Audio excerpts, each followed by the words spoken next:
नमस्कार. महाराष्ट्रातील विविध क्षेत्रातील बातम्या झटपट आपल्या मोबाईलवर पाहण्यासाठी लगेचच सबस्क्राईब करा राष्ट्रशक्ती लाईव्ह न्यूज आणि सोबत बेल आयकॉन प्रेस करायला विसरू नका.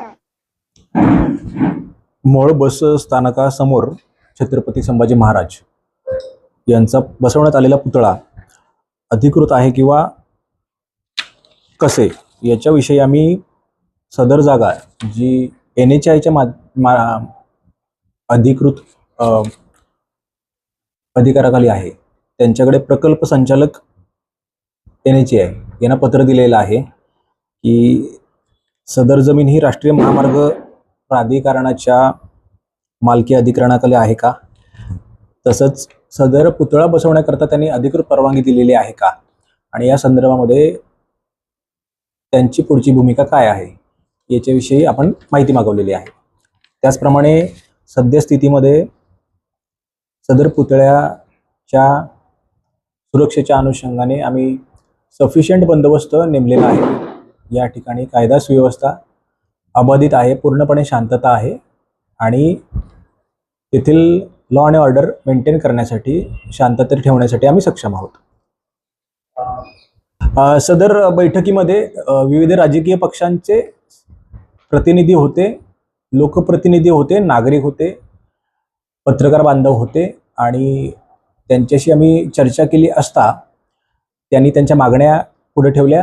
पोलीस प्रशासनाच्या वतीनं आम्ही या ठिकाणी कायदा सुव्यवस्था राखण्याची जबाबदारी जी आहे ते आम्ही पार पाडू असं आम्ही सांगितलं.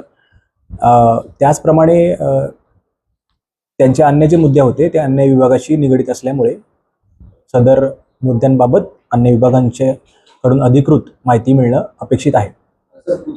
या ठिकाणी आम्ही 2 RCP, 1 QRT, आम्ही स्वतः आमचे PI साहेब, त्याचप्रमाणे एक 7 अधिकारी आणि 50 सध्या 50 कर्मचारी त्या ठिकाणी तैनात आहेत. आम्ही याच्याविषयी नियोजन केलेलं आहे. कोणत्याही प्रकारे गैरप्रकार, कोणताही प्रकार घडणार नाही याची आम्हाला खात्री आहे. आम्ही यासाठी सक्षम आहोत. याविषयी आमचा तपास चालू आहे.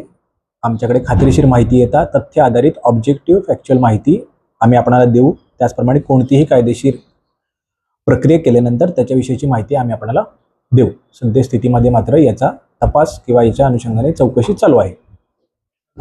नागरिकांना आवाहन करेन की मोहोळ सोलापूरला एक चांगला सांस्कृतिक वारसा लाभलेला आहे.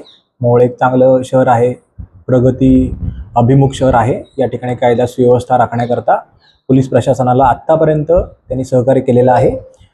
निवडणुकाच्या काळामध्ये अतिशय चांगल्या प्रकारे निवडणुका पार पडल्या. तसंच या ठिकाणी कायदा सुव्यवस्था राखण्याकरता त्यांनी सहकार्य करायचं आहे.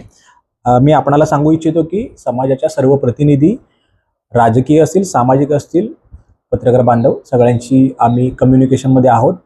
त्याच्यामुळे आम्हाला खात्री आहे की या ठिकाणी अशा पद्धतीने शांतता सुव्यवस्था राखली जाईल.